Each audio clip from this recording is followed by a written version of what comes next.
Hello, Matt Easton here.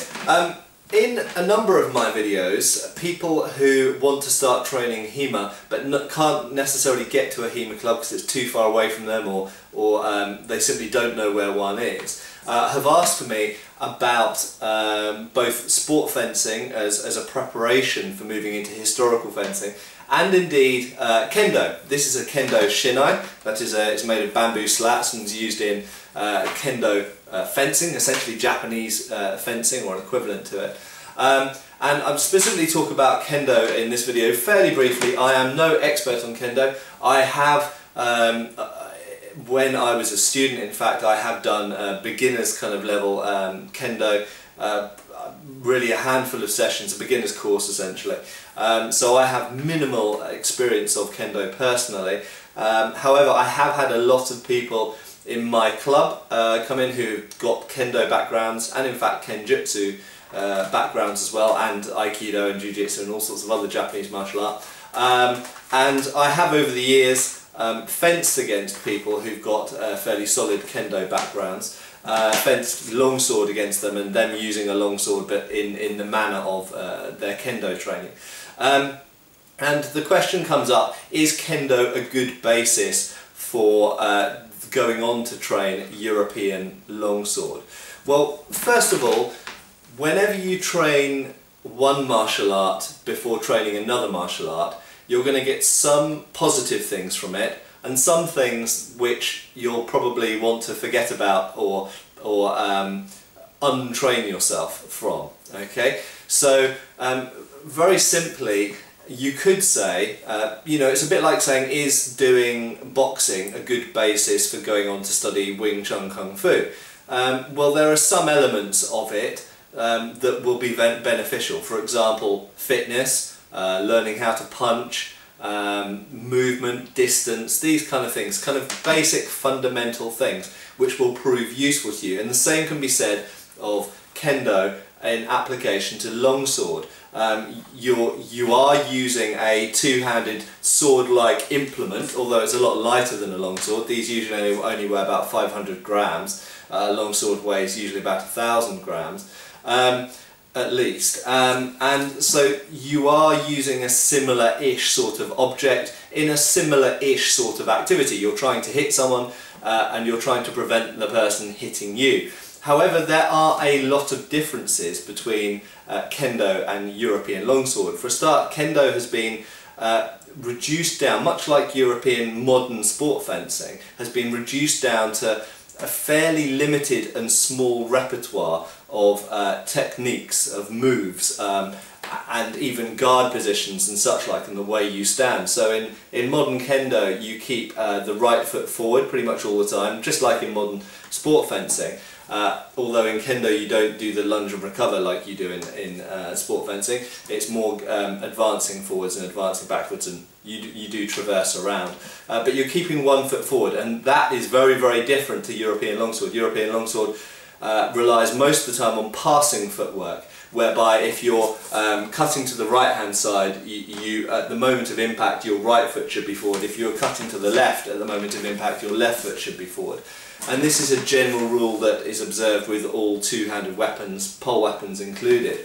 Kendo doesn't have that. For speed, and again, because I mentioned it's become a very specialised and limited sport, they've reduced that down. If you look at Kenjutsu, they have very similar footwork, in fact essentially identical footwork to European medieval longsword.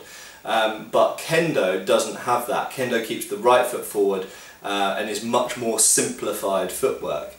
In terms of the guard positions, really Kendo, as far as I've seen, really only has two guard positions. One that is pretty much similar to Fiore's posta breve, with the sword held out in front of with the pommel in front of the tummy and the point in front of the face, like this, and the other one with the sword either held above the head or to the side slightly, which I think might be called jodan or something like that, and which is much similar to Italian and German longsword fencing systems, which hold the weapon up in preparation for a cut. However, predominantly in Kendo, the weapon is these days held in front of the body.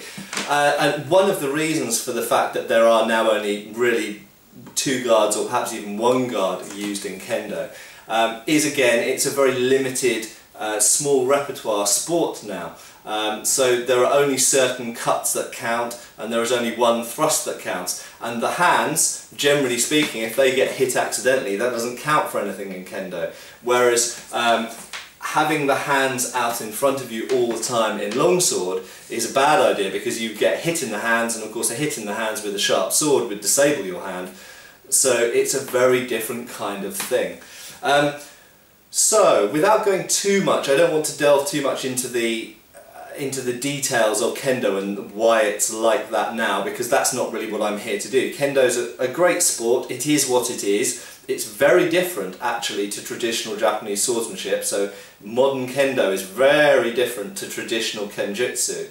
And if you want to study the art of the samurai, really you should be studying Kenjutsu and Bujinkan, okay? But if you want a modern, very popular sport, much like modern sport fencing, then maybe Kendo is more for you. But Kendo is quite far removed from traditional Japanese swordsmanship now. If you look at old Kendo videos, which you can find on YouTube, there's some examples from the 1930s and I think even earlier, where you can see before the Second World War, Kendo used to include some grappling, disarming moves, even some kicks and trips and throws and stuff. So it was in that sense it was a little bit more like Kenjutsu and indeed old European martial arts before it was codified into the modern sport that you see now and that there's lots of clubs for around.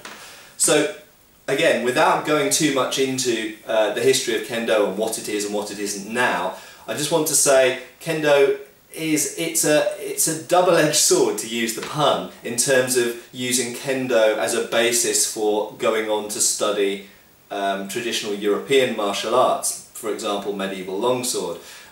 Because yes, there are some fundamental basic things that you get from it that are good, the fitness, the learning how to strike, learning distance, learning how to block against people trying to hit you with a sword-like object. However, the actual repertoire and the techniques are really very, very different. And not only are the techniques pretty different, but also the mindset's very different, because in the way that we would compete in HEMA, we would be aiming to not be hit at all and to hit without being hit. Now, whilst this is also the ideal in Kendo, if you watch a Kendo bout, what it sort of superficially looks like is 2 people repeatedly hitting each other a lot. And when finally a clean exchange with the shout of the body part, for example men for the head, at the same time as the strike is landed, happens, then the judge awards a point.